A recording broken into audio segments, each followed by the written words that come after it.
Hello, everyone, and welcome back to our reading of The Call of the Wild. Today's chapter, The Dominant Primordial Beast. Let's get started.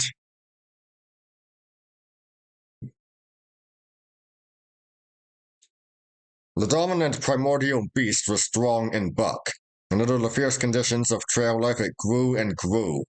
Yet it was a secret growth. His newborn cunning gave him poise and control.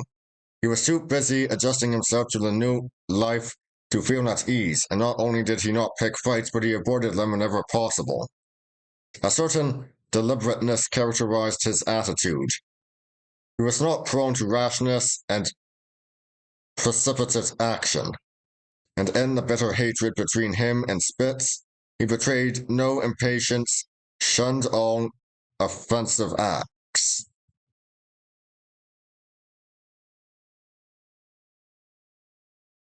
On the other hand, possibly because he divined in Buck a dangerous rival, Spitz never lost an opportunity of showing his teeth. He even went out of his way to bully Buck, striving constantly to start the fight which could end only in death of one or the other. Early in the trip, this might have taken place, had it not been for an unwanted accident. At the end of this day, they made a bleak and miserable camp on the shore of Lake Labarge, driving snow, a wind that cut like a white-hot knife, and darkness had forced them to grope for a camping place. It could hardly have fared worse. At their backs rose a perpendicular wall of rock, and Perrault and Francois were compelled to make their fire and spread their sleeping robes on the ice of the lake itself. The tent they had discarded at Dieppe in order to travel light.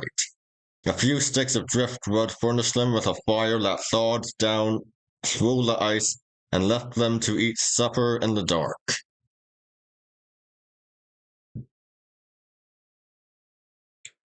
Close in under the sheltering rock, Buck made his nest. So snug and warm was it that he was loath to leave it when Francois distributed the fish which he had first thawed over the fire. But when Buck finished his ration and returned, he found his nest occupied. A warning snarl told him that the trespasser was Spitz. Till now, Buck had avoided trouble with his enemy, but this was too much.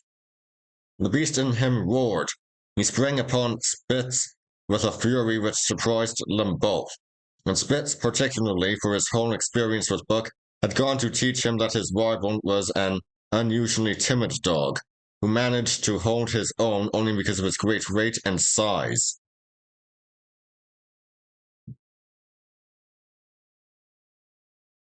Francois was surprised too. When they shot out in a tangle from the disrupted nest, and he divined the cause of the trouble. Ah, he cried to Buck. Give it to him, by gar! Give it to him, the dirty thief!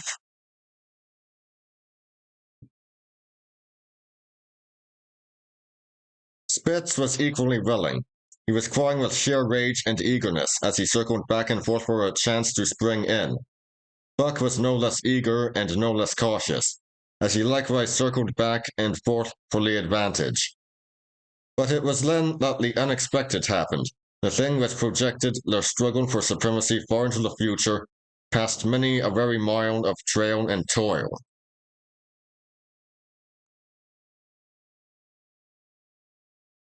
An oath from Perrault, the resounding impact of a club upon a bony frame, and a shrill yelp of pain heralded the breaking forth of pandemonium. The camp was suddenly discovered to be alive with skulking, furry forms, starving huskies, 4 or 5 score of them, who had scented the camp from some Indian village.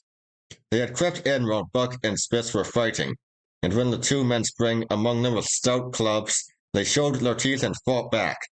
They were crazed by the smell of the food. Perrault found one with head buried in the grub box. His club landed heavily on the gaunt ribs, and the grub box was capsized on the ground. On the instant, a score of the famished brutes were scrambling for the bread and bacon. The clubs fell upon them unheeded. They yelped and howled under the rain of blows, but struggled nonetheless, madly till the last crumb had been devoured.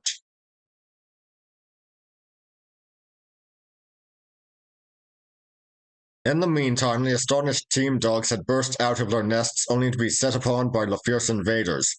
Never had Buck seen such dogs. It seemed as though their bones would burst through their skins. They were mere skeletons draped loosely in draggled hides, with blazing eyes and slavered fangs, but the hunger madness made them terrifying, irresistible. There was no opposing them. The team dogs were swept back against the cliff at the first onset. Buck was beset by 3 huskies, and in a trice his head and shoulders were ripped and slashed. The din was frightful. Billy was crying as usual. Dave and Sol Lex, dripping blood from a score of wounds, were fighting bravely side by side. Joe was snapping like a demon once his teeth closed on the foreleg of a husky, and he crunched down through the bone. Pike, the malingerer, leaped upon the crippled animal, breaking its neck with a quick flash of teeth and a jerk. Buck got a throttling adversary by the throat and was sprayed with blood when his teeth sank through the jugular. The warm taste of it in his mouth goaded him to greater fierceness. He flung himself upon another, and at the same time felt teeth sink into his own throat. It was Spitz, treacherously attacking from the side.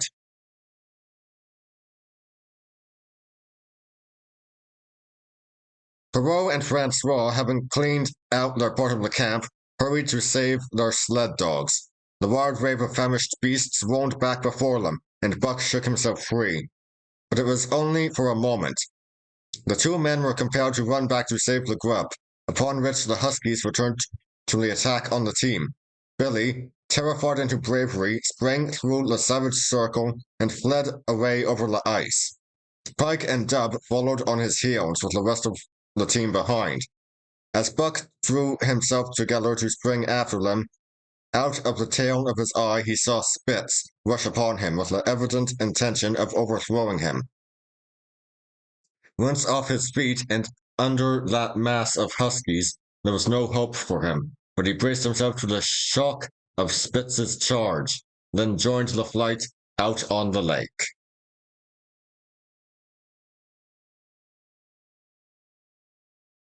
Later, the 9 team dogs gathered together and sought shelter in the forest. Though unpursued, they were in a sorry plight. There was not one who was not wounded in 4 or 5 places. While some were wounded grievously, Dub was badly injured in the hind leg. Dolly, the last husky added to the team at Douai, had a badly torn throat. Joe had lost an eye, while Billy, the good-natured with an ear chewed and rent to ribbons, cried and whimpered throughout the night. At daybreak, they limped wearily back to camp to find the marauders gone and the 2 men in bad tempers. Fully half their grub supply was gone. The huskies had chewed through the sled lashings and canvas coverings.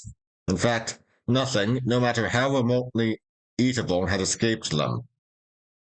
They had eaten a pair of Perrault's moose-hide moccasins, chunks out of the leather traces, and even 2 feet of lash from the end of Francois's rib.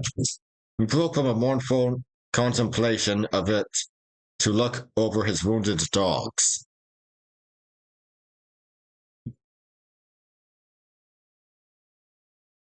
"Ah, my friends," he said softly, "maybe it mek you mad dog, those many bites. Maybe all mad dog, sacre dam.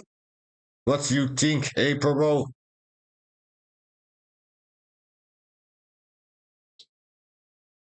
The courier shook his head dubiously.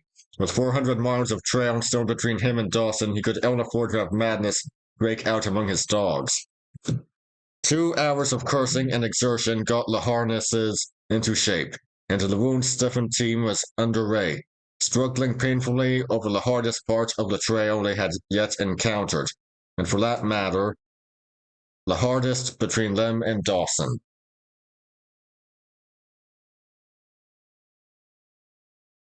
The 30-mile river was wide open. Its wild water defied the frost, and it was in the eddies only, and in the quiet places, that the ice held at all. 6 days of exhausting toil were required to cover those 30 terrible miles. And terrible they were, for every foot of them was accomplished at the risk of life to dog and man. A dozen times Perrault, nosing the way, broke through the ice bridges, being saved by the long pole he carried, which he so held that it fell each time across the hole made by his body. But a cold snap was on the thermometer, registering 50 below zero, and each time he broke through, he was compelled for very life to build a fire and dry his garments.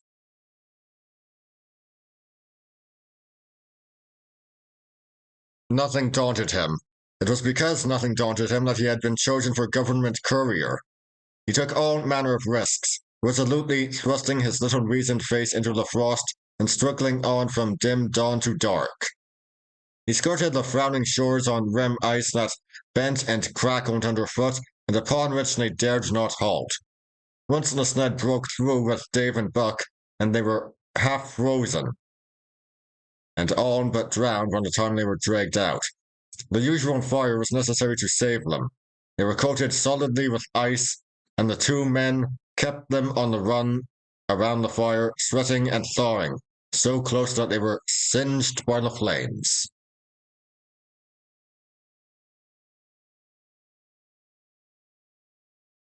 At another time, Spitz went through, dragging the whole team after him up to Buck, who strained backward with all his strength, his forepaws on the slippery edge, and the ice quivering and snapping all around. But behind him was Dave, likewise straining backward, and behind the sled was Francois, pulling till his tendons cracked.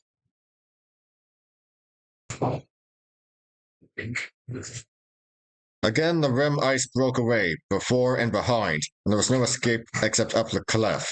Perrault scaled it by a miracle, while Francois prayed for just that miracle, and with every thong and sled lashing, and the last bit of harness, rove into a long rope, the dogs were hoisted one by one to the cliff crest. Francois came up last, after the sled and load. Then came the search for a place to descend, which descent was ultimately made by the aid of the rope, and night found them back on the river with a quarter of a mile to the day's credit.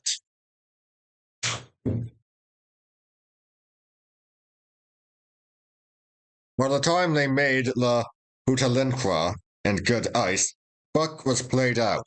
The rest of the dogs were in like condition, but Perrault, to make up lost time, pushed them late and early. The first day they covered 35 miles to the big salmon. The next day, 35 more to the little salmon. The third day, 40 miles, which brought them well up toward the Five Fingers.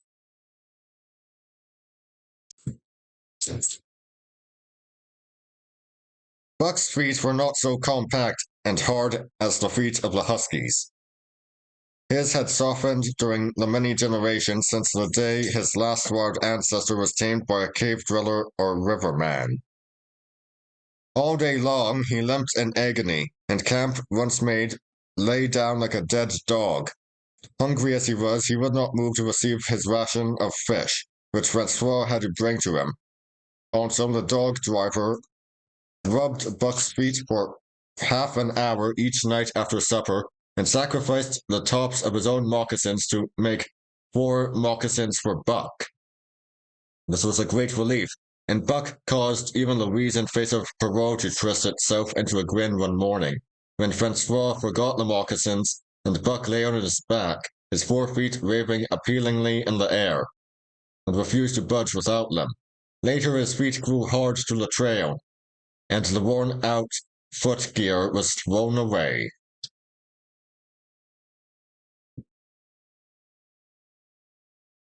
At La Pelle one morning as they were harnessing up, Dolly, who had never been conspicuous for anything, went suddenly mad. She announced her condition by a long, heart-breaking wolf howl that sent every dog bristling with fear, then sprang straight for Buck. He had never seen a dog go mad, nor did he have any reason to fear madness, yet he knew that here was horror, and fled away from it in a panic. Straight away he raced with Dolly, panting and frothing, one leap behind, nor could she gain on him, so great was his terror. Nor could he leave her, So great was her madness. He plunged through the wooded breast of the island, flew down to the lower end, crossed a back channel filled with rough ice to another island, gained a third island, curved back to the main river, and in desperation started to cross it. And all the time, though he did not look, he could hear her snarling just one leap behind. Francois caught him a quarter of a mile away, and he doubled back, still one leap ahead, gasping painfully for air, and putting all his faith that Francois would save him. The dog driver held the axe poised in his hand, and as Buck shot past him, the axe crashed down upon Mad Dolly's head.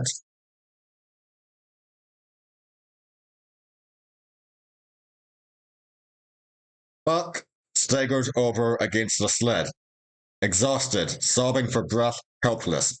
This was Spitz's opportunity.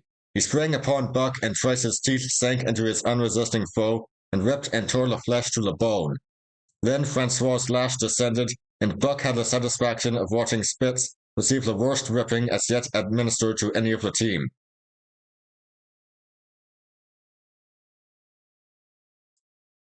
One devil dat Spitz, remarked Perrault.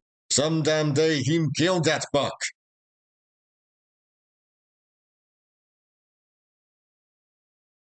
That Buck two devils, was Francois's rejoinder. All the team I watched that Buck I know for sure. Listen, some damn fine day him get mad like hell, and then him chew that Spitz all up and spit him out on the snow. Sure, I know.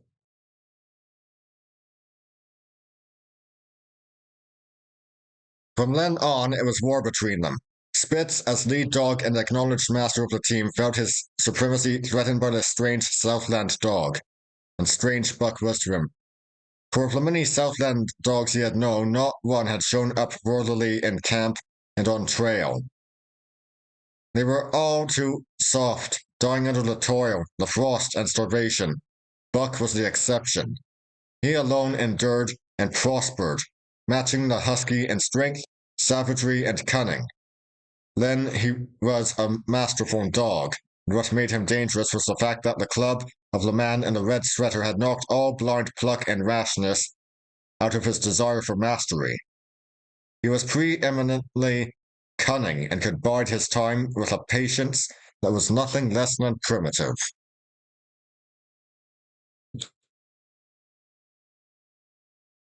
It was inevitable that the clash for leadership should come. Buck wanted it. He wanted it because it was his nature, because he had been gripped tight by that nameless, incomprehensible pride of the trail and trace. That pride which holds dogs in the toil to the last gasp, which lures them to die joyfully in the harness, and breaks their hearts if they are cut out of the harness. This was the pride of Dave as real dog, of Solex as he pulled with all his strength, the pride that laid hold of them at break of camp, transforming them from sour and sullen brutes into straining, eager, ambitious creatures. The pride that spurred them on all day and dropped them at pitch of camp at night, letting them fall back into gloomy unrest and uncontent. This was the pride that bore up Spitz, and made him thrash the sled dogs who blundered and shirked in the traces or hid away at harness up time in the morning. Likewise, it was this pride that made him fear Buck as a possible lead dog, and this was Buck's pride too.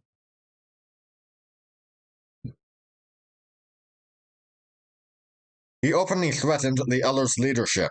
He came between him and the shirks he should have punished, and he did it deliberately. One night there was a heavy snowfall, and in the morning Pike, the malingerer, did not appear.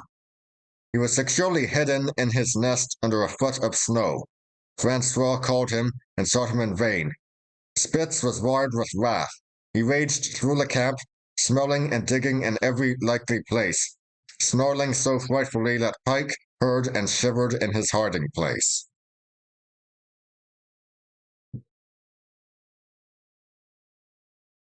But when he was at last unearthed, and Spitz flew at him to punish him, Buck flew with equal rage in between. So unexpected was it, and so shrewdly managed, that Spitz was hurled backward and off his feet. Pike, who had been trembling abjectly, took heart at this open mutiny and sprang upon his overthrown leader. Buck, to whom fair play was a forgotten code, likewise sprang upon Spitz, but Francois, chuckling at the incident, while unswerving in the administration of justice, brought his lash down upon Buck with all his might. This failed to drive Buck from his prostrate rival, and the butt of the whip was brought into play. Half stunned by the blow, Buck was knocked backward, and the lash laid upon him again and again while Spitz soundly punished the many times offending Pike.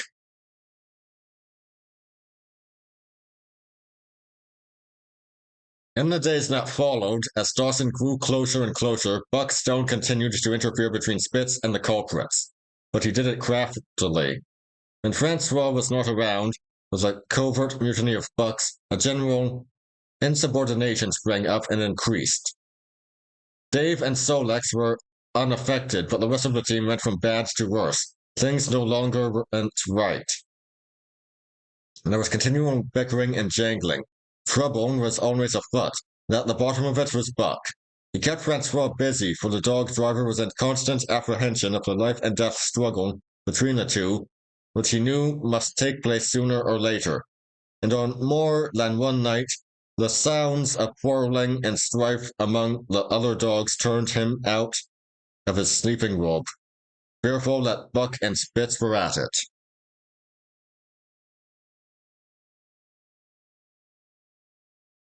But the opportunity did not present itself, and they pulled into Dawson. One dreary afternoon, it was a great fight still to come. Here were many men and countless dogs, and Buck found them all at work. It seemed the ordained order of things that dogs should work. All day they swung up and down the main street in long teams, and in the night their jingling bells still went by. They hauled cabin dogs and firewood, freighted up to the mines, and did all manner of work that horses did in the Santa Clara Valley. Here and there Buck met Southland dogs, but in the main they were the wild, rough, husky breed. Every night, regularly at 9, at 12, at 3, they lifted a nocturnal song, a weird and eerie chant, in which it was Buck's delight to join.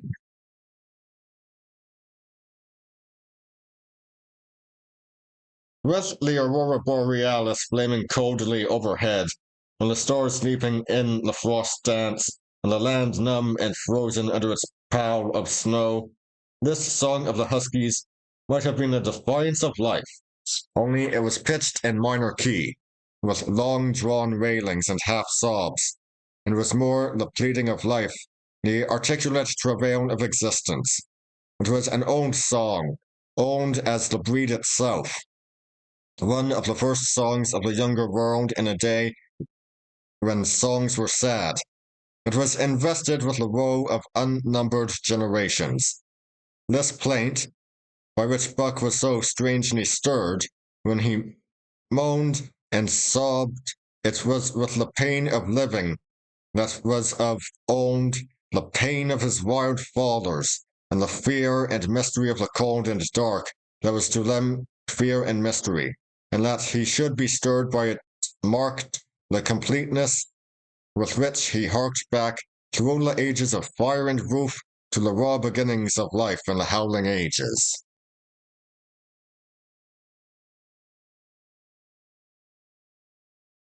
Seven days from the time they pulled into Dawson, they dropped down the steep bank from the barracks to the Yukon Trail, and Point Verdier and salt water.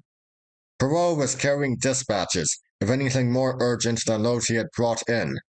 Also, the travel pride had gripped him, and he purposed to make the record trip of the year.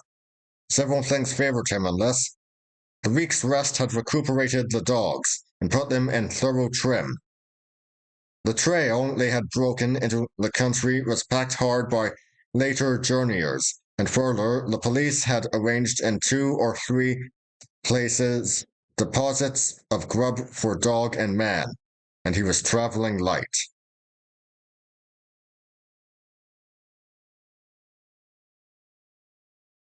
They made 60 Mile, which is a 50-mile run, and on the first day and the second day saw them booming up the Yukon well on their way to Pelly. But such splendid running was achieved not without great trouble and vexation on the part of Francois. The insidious revolt led by Buck had destroyed the solidarity of the team. It no longer was as one dog leaping in the traces. The encouragement Buck gave the rebels led them into all kinds of petty misdemeanors. No more was Spitz a leader greatly to be feared. The old awe departed, and they grew equal to challenging his authority. Pike robbed him of half a fish one night and gulped it down under the protection of Buck. Another night, Dub and Joe fought Spitz and made him forego the punishment they deserved. And even Billy, the good-natured, was less good-natured and whined not half so placatingly as in former days. Buck never came near Spitz without snarling and bristling menacingly. In fact, his conduct approached that of a bully, and he was given to swaggering up and down before Spitz's very nose.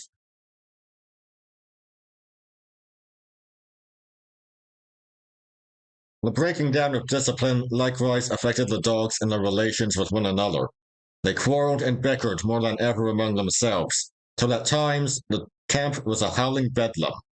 Dave and Sol-Lex alone were unaltered, though they were made irritable by the unending squabbling. Francois swore strange, barbarous oaths, and stamped the snow in futile rage and tore his hair. His lash was always singing among the dogs, but it was of small avail. Directly, his back was turned. They were at it again. He backed up Spitz with his whip, while Buck backed up the remainder of the team. Francois knew he was behind all the trouble, and Buck knew he knew, but Buck was too clever ever again to be caught red-handed. He worked faithfully in the harness, till the turn had become a delight to him. Yet it was a greater delight slyly to precipitate a fight among his mates and tangle the traces.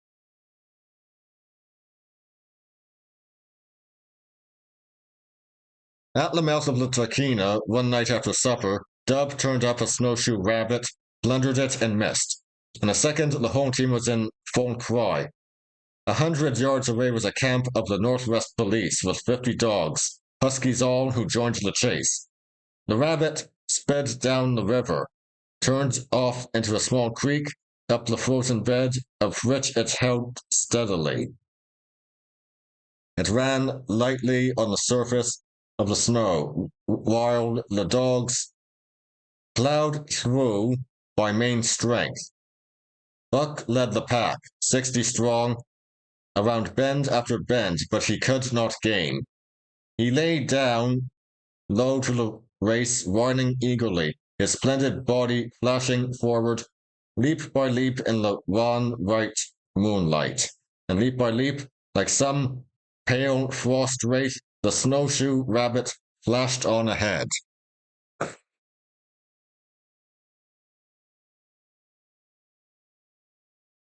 All that stirring of old instincts which, at stated periods, drives men out from the sounding cities to forest and plain to kill things by chemically propelled leaden pellets, the bloodlust, the joy to kill, all this was Buck's, only it was infinitely more intimate. He was ranging at the head of the pack, running the wild thing down, the living meat, to kill with his own teeth and wash his muzzle to the eyes in warm blood.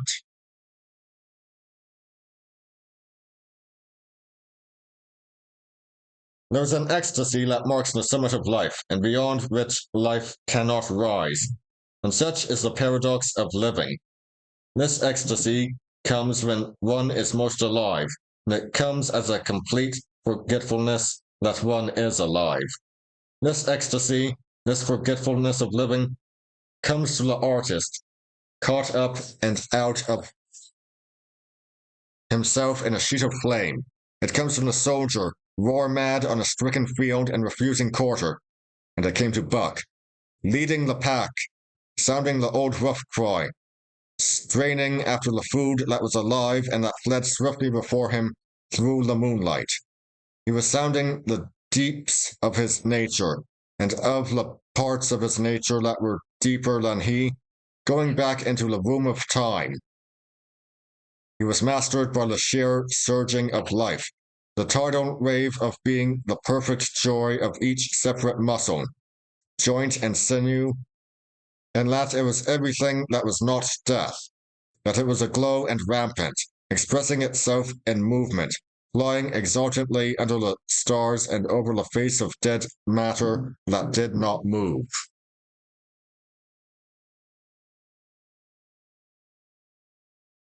But Spitz, cold and calculating even in his supreme moods, left the pack and cut across a narrow neck of land where the creek made a long bend around.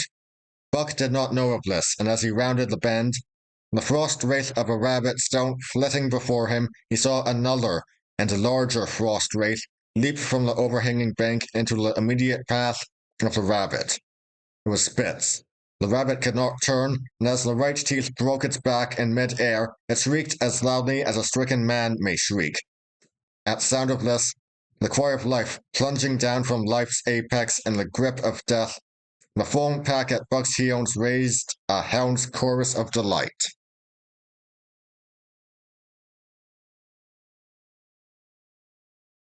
Buck did not cry out. He did not check himself, but drove in upon Spitz, shoulder to shoulder, so hard that he missed the throat. They rolled over and over in the powdery snow. Spitz gained his feet almost as though he had not been overthrown, slashing Buck down the shoulder and leaping clear.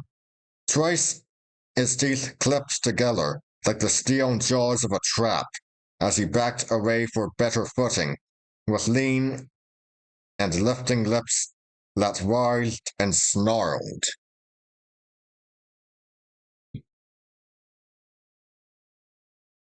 In a flash, Buck knew it. The time had come. It was to the death. As they circled about snarling, ears laid back, keenly watchful for the advantage, the scene came to Buck, and with a sense of familiarity, he seemed to remember it all, the white woods and earth, the moonlight, and the thrill of battle. Over the whiteness and silence brooded a ghostly calm. There was not the faintest whisper of air. Nothing moved, not a leaf quivered. The visible breaths of the dogs rising slowly and lingering in the frosty air. They had made short work of the snowshoe rabbit, these dogs that were ill-tamed wolves, and they were now drawn up in an expectant circle. They, too, were silent, their eyes only gleaming and their breaths drifting slowly upward. To Buck, it was nothing new or strange. This scene of old time. It was as though it had always been, the wonted way of things.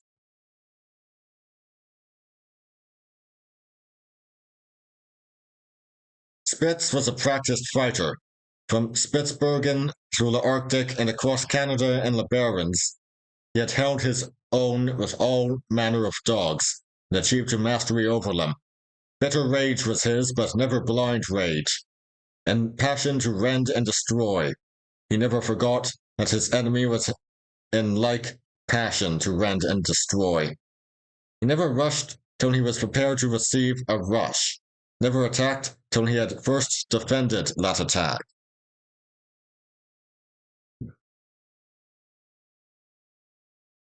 In vain, Buck strove to sink his teeth in the neck of the big white dog.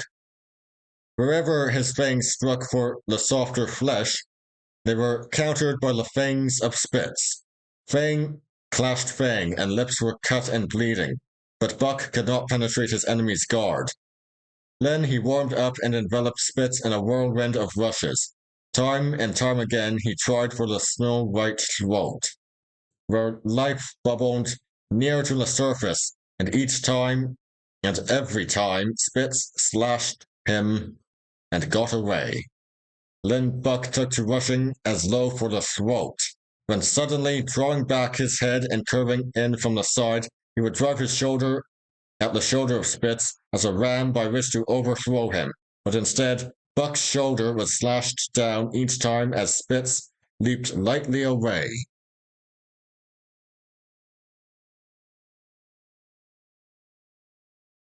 Spitz was untouched, while Buck was streaming with blood and panting hard.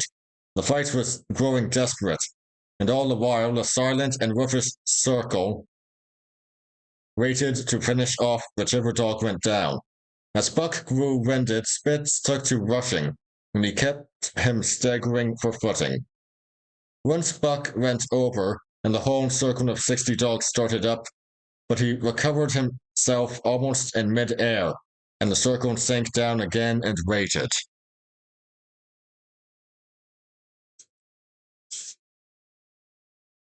But Buck possessed a quality that made for greatness: imagination. He fought by instinct, but he could fight by head as well. He rushed as though attempting the old shoulder trick, but at the last instant swept low to the snow and in. His teeth closed on Spitz's left foreleg. There was a crunch of breaking bone, and the white dog faced him on 3 legs. Twice he tried to knock him over, then repeated the trick and broke the right foreleg. Despite the pain and helplessness, Spitz struggled madly to keep up. He saw the silent circle with gleaming eyes, lolling tongues, and silvery breaths drifting upward, closing in upon him, as he had seen similar circles close in upon beaten antagonists in the past. Only this time, he was the one who was beaten.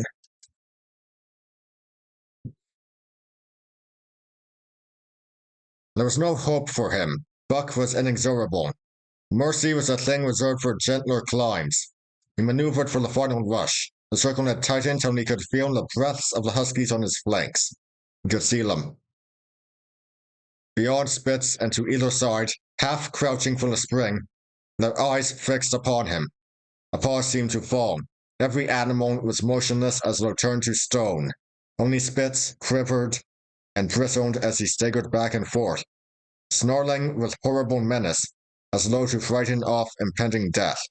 Then Buck sprang in and out, but while he was in, shoulder had at last squarely met shoulder. The dark circle became a dot on the moon-flooded snow as Spitz disappeared from view. Buck stood and looked on, the successful champion, the dominant primordial beast who had made his kill and found it good.